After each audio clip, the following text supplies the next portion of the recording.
Okay, it is at the top of the hour and welcome. This is Rosie Aiello. This is the new Empowered You show and Be Connected. And I am so thrilled to be sharing this with you today. I am going to, oh my gosh, it's always so funny how we figure out all these things. I just lost all my controls. Okay.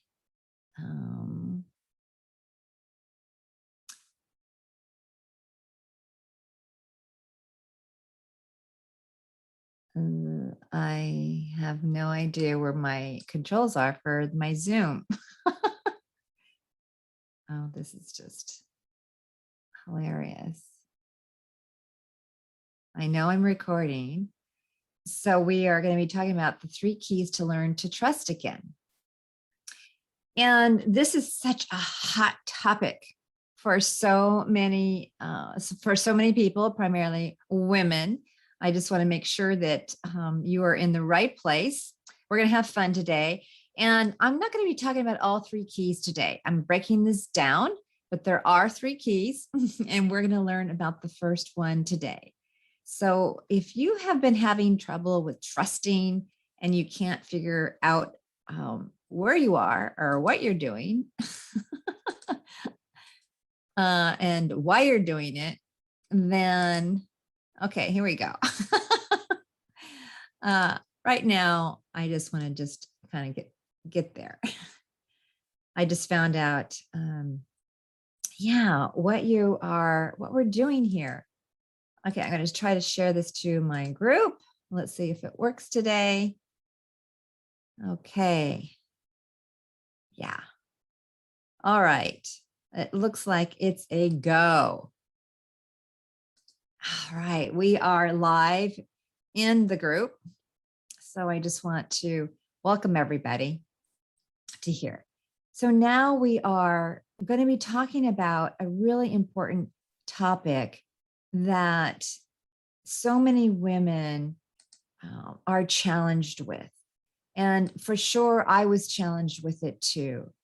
And I'm going to be going over that in just a little bit. But before I even get into the nitty gritty of how you can trust again, I want to go into what happened to begin with.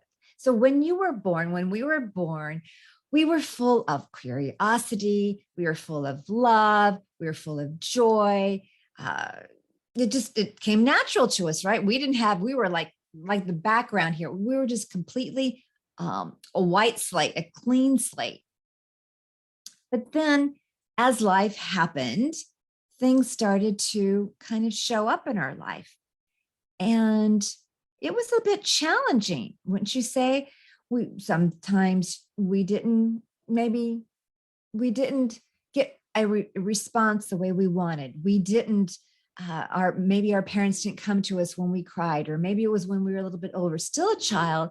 And we noticed that when we wanted something, they just ignored us. So then a little bit of our joy got diminished.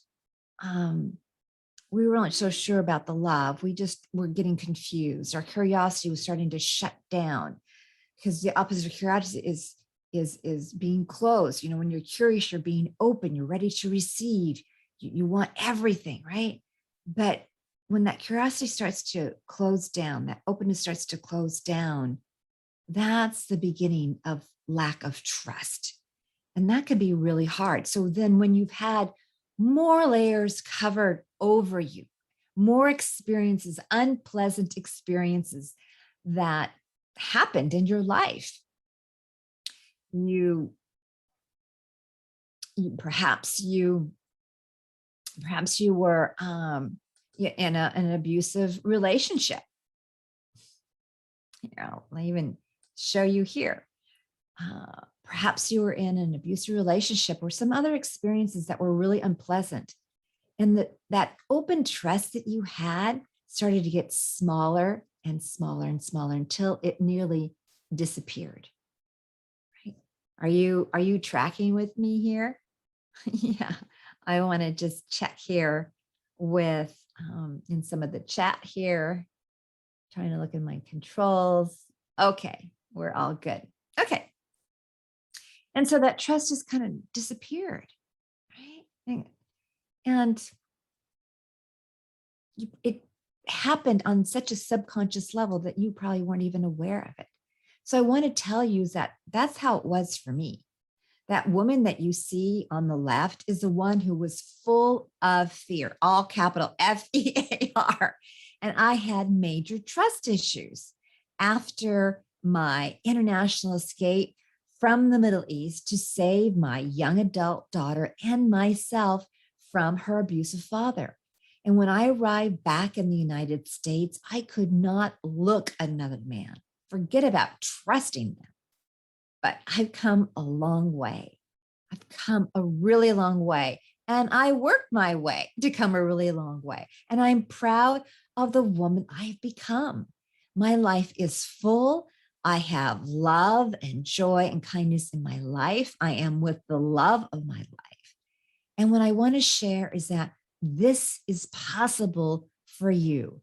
You may be kind of like in the shadows in the dark and just too afraid and to get out. But I want you to know that this is possible because I was there. I know what it's like to feel that way.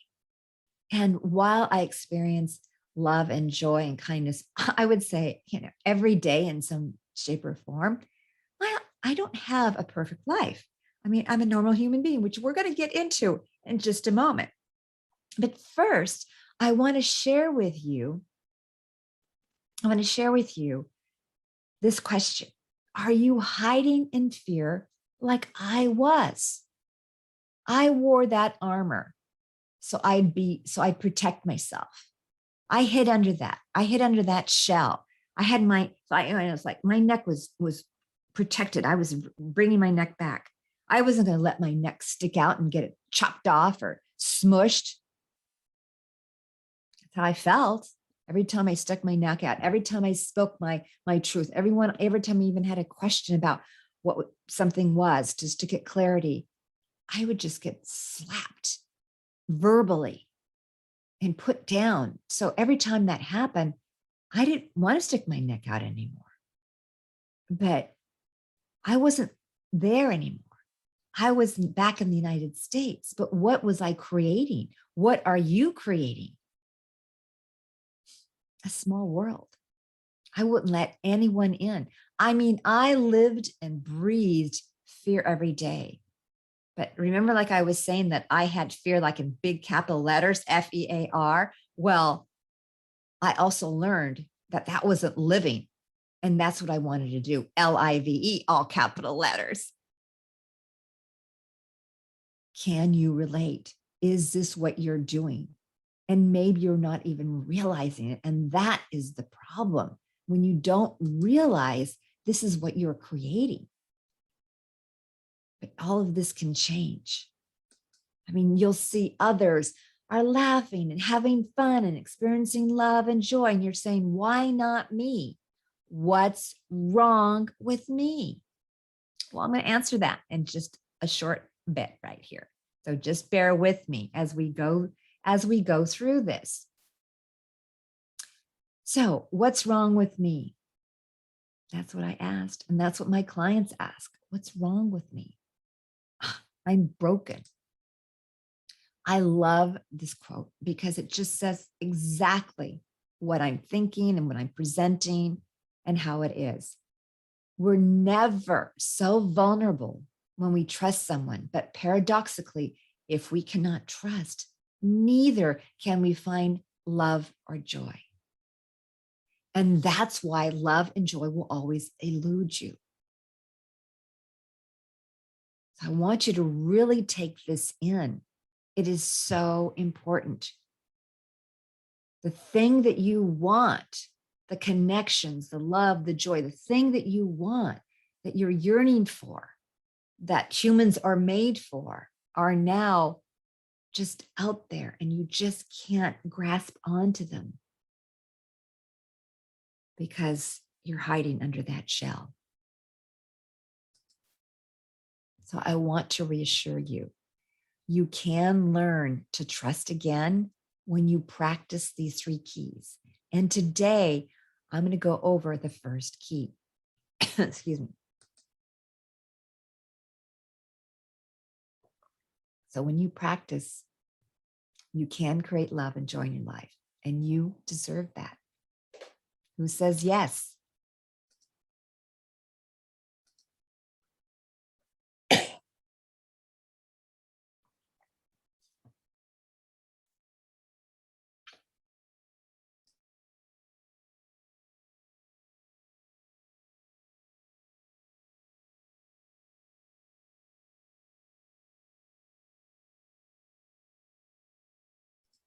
I apologize. I am fighting a little bit of a cold here, so I wanted to mute myself while I was having a little coughing fit here. So I just want to reassure you, creating a joyful life, finding a kind love, the love of your life like I have, is possible when you learn this and practice these keys. It's all about practicing. Okay, so let's get started. And I want to have fun here. So, the number one key is accept your humanness. And it may sound simple, but it's not always easy. But let me tell you, when you don't accept your humanness, you hold on to thoughts and beliefs that just bring you down. What happens is that you start blaming yourself for making a mistake or a mistake in your judgment. And now you put yourself in this prison because you're constantly putting yourself down. So you're in this prison that you've created, and you've just thrown out the key. So you create this world of doubt. You question everything. You question your ability to judge a situation, to judge a person. You just doubt yourself and put yourself down so much is that you create that trust that disappears. So the trust is just evaporating each time you're judging yourself, each time you're doubting yourself, each time you're putting yourself through that. Well, I have good news for you. I want to tell you that your brain is just doing its thing. And all this is really, really telling you is that you don't trust yourself. Every time you doubt yourself and you get on your case for making a mistake, when you say things like, I should have known better, your brain is just going to keep reminding you of that. And you keep creating more evidence that it's happening. So you live in the fear of making a mistake or getting hurt or burned because you doubt and don't trust yourself. And what happens when you do that? Just like under the turtle, I'm going to keep referring back to that guy. You tune out. Like, I just would go lay on my bed and you say, I don't know what to do. And I would just cry on my bed. You just avoid. Well, think of it this way. When my brain's doing that, it's having a temper tantrum. It wants to keep you safe. It has its own definition of how it's keeping you safe. But yeah, it's just not working for you now. So ask yourself, are you judging yourself? What are you saying? Are you criticizing yourself? Are you saying things like, how could I have been so stupid? Or if I'm so smart, why can't I get my life going? Those are just sample thoughts of signs that you don't trust yourself. But again, it's just the brain's way of keeping you safe, except what is it doing? It's cutting you off from your life. It's holding you back, which I'm going to talk about in more detail in the next key. It's holding you back. I should have known better. Well, that's easy to say, but you didn't know better, did you? Let me give you an example.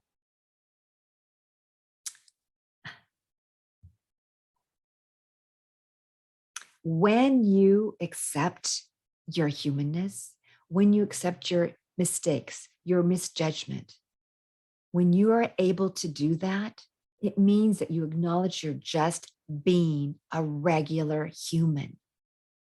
It doesn't mean that something is wrong with you. It doesn't make you, it doesn't mean that if you make a mistake buying a loaf of bread, as you see, that you should never buy a loaf of bread again. But that's what we do. If you got home and there was mildew on the bread, are you going to beat yourself up?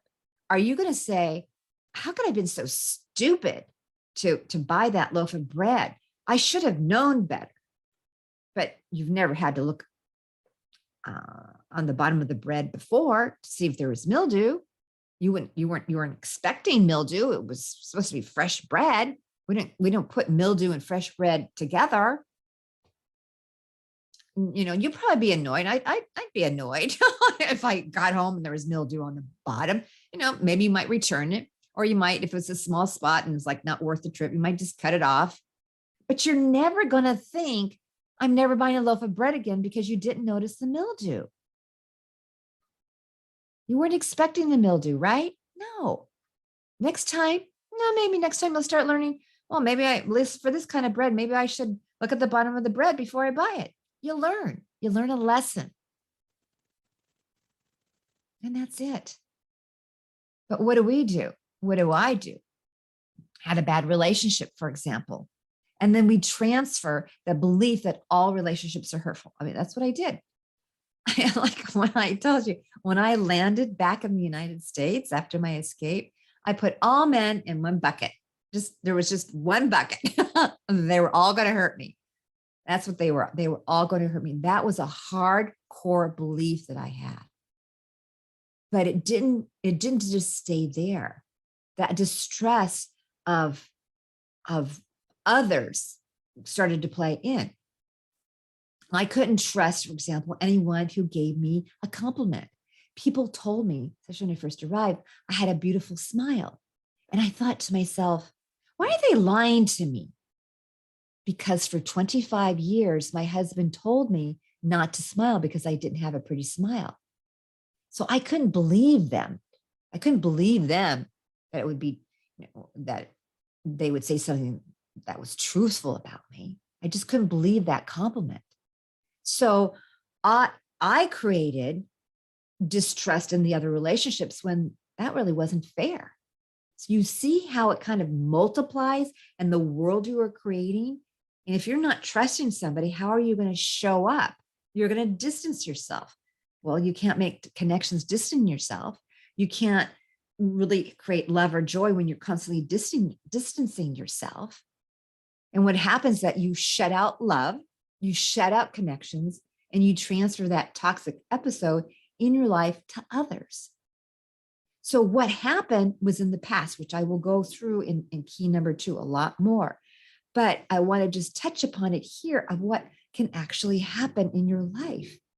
And the thing is that you're just at this subconscious level. You're not even realizing it. So you're doing things without having any clue the effect you're having on yourself or the effect you're having on others. So my challenge to you, my dear friend, is accept that you are a perfect, imperfect human being, period. No judgment. And when you learn to manage your thoughts around this, your life will completely change. We learn and adjust. It doesn't mean you're bad or something is wrong with you until you make it mean that. And that's it.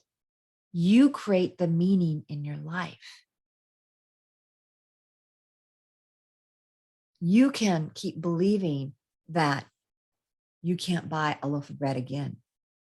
You can make the meaning that you can never have a relationship again.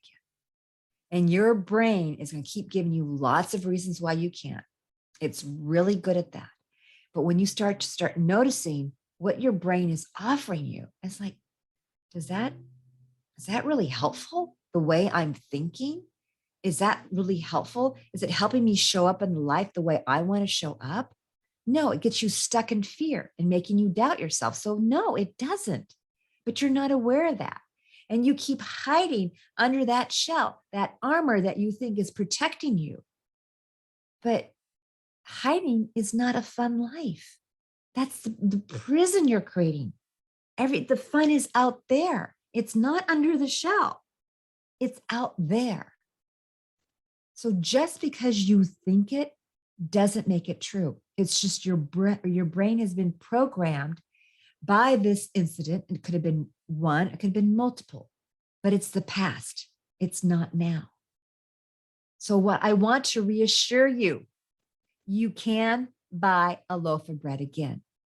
So are you willing to buy a loaf of bread again?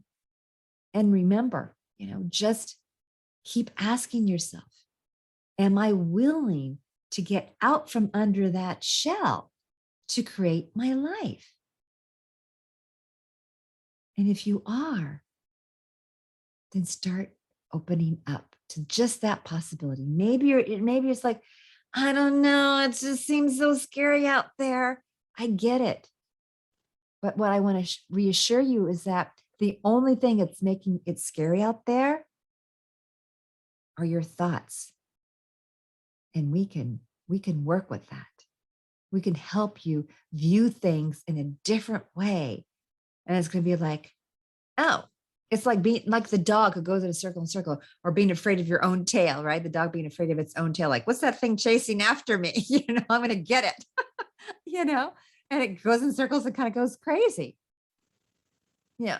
So the relationship may have made you go crazy. And no one's saying here that it was ever a good thing. I will never say that. But I will say you can get beyond it when you start to look forward, when you start to say yes to you, when you start to say yes to your humanness. But of course, if you knew better, you would have done better. You would have done differently. If you knew there was mildew on the back of the bread, you would not have bought it, would you? No, of course not.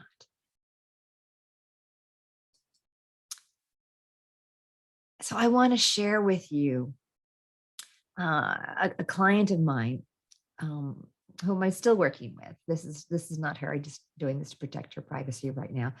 And when we started working, we worked on one challenge. Primarily, she wanted to lose some weight. But on this journey to lose weight, so many other things in her life started to come up. And she started to really see what her brain was offering her, which really wasn't helpful.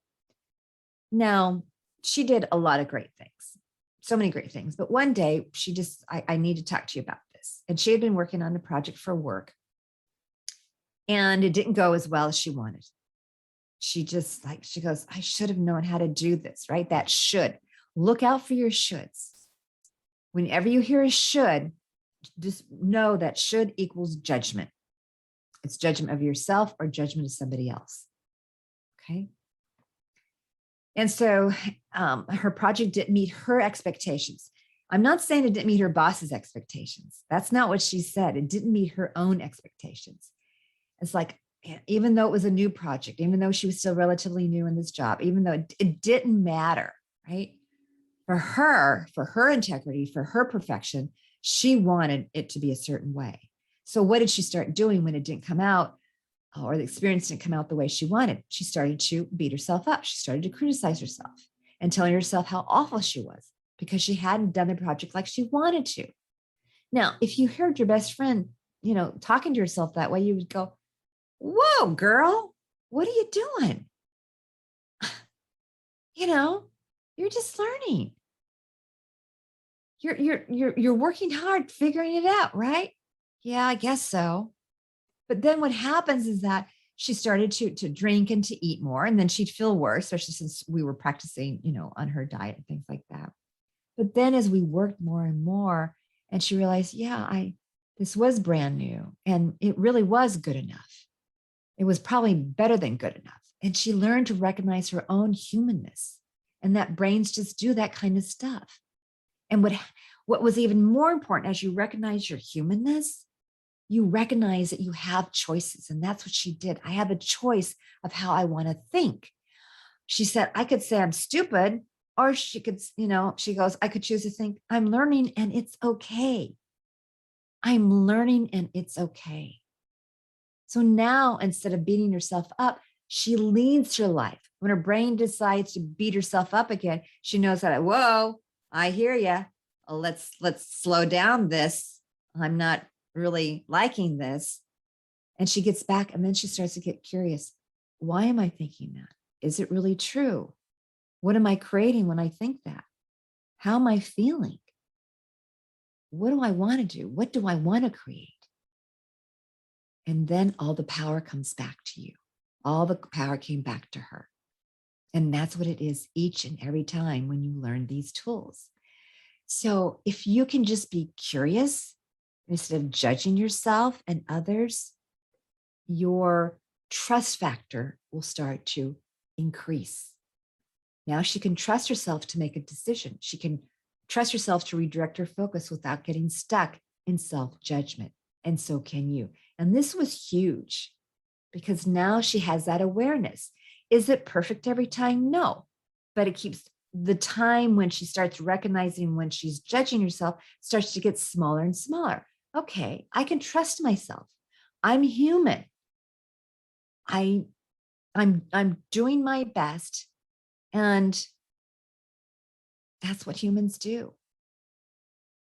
Now, one thing I want to be extremely clear on, it's just saying that accepting your humanness. Let me make that clear. It is not a reason to go into complacency, right?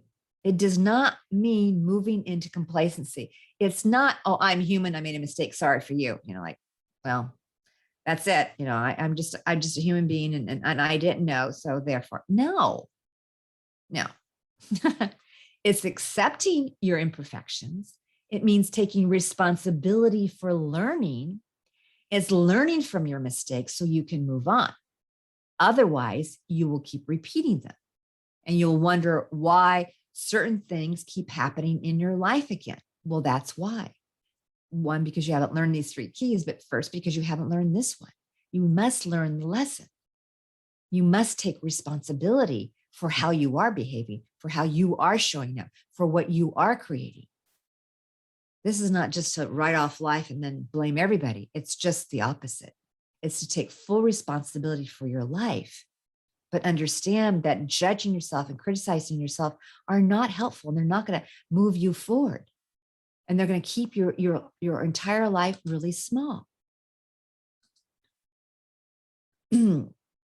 So I hope this first one, learning to trust yourself by accepting your humanness, has been helpful and has actually cracked open the door for you accepting your humanness. And let me tell you, there is no exception in the world. We are all human. Even the Dalai Lama makes mistakes. Yes, sorry to break it to you, but he's a human being. He makes misjudgments. You believe in one thing and then it doesn't come out that way. But it doesn't mean you can't do it over again, or you can't learn from that. You can't adjust from that. That's the key. And there's so much more I'm going to be teaching you in the next 2 keys. We're going to be talking about, focusing past focus versus future focused. And the 3rd key is on what's important to you. So my question to you today is, are you going to keep practicing? Are you going to practice accepting being a perfect, imperfect human being? Can you say yes to that? Are you going to practice accepting being a perfect, imperfect human being? And when you say yes, it will open you up to a new world. You won't feel like you have to hide under that hard turtle shell and keep your neck retracted. You will start to see, okay, I made a mistake buying a loaf of bread. It's not a judgment about me. I'm not bad because I bought a bread that had mildew. So if you had 1, 2, 10 relationships that were bad or you misjudged, it still doesn't mean there's something wrong with you. It just means you need to accept what you've been through, figure out what the lessons are that you didn't see. That's it. And then you can move forward. So I look forward to being with you next week at the same time. You are fabulous. This is Rosie Aiello. I am the CEO of the Love is Kind Network. And to stay connected, go to the loveIsKindNetwork.com and get your free gift of how you can become a new empowered you. Looking forward to seeing you next time. Have a fabulous rest of your day or evening or wherever you are in this world. All right, take care, and I'll see you next time.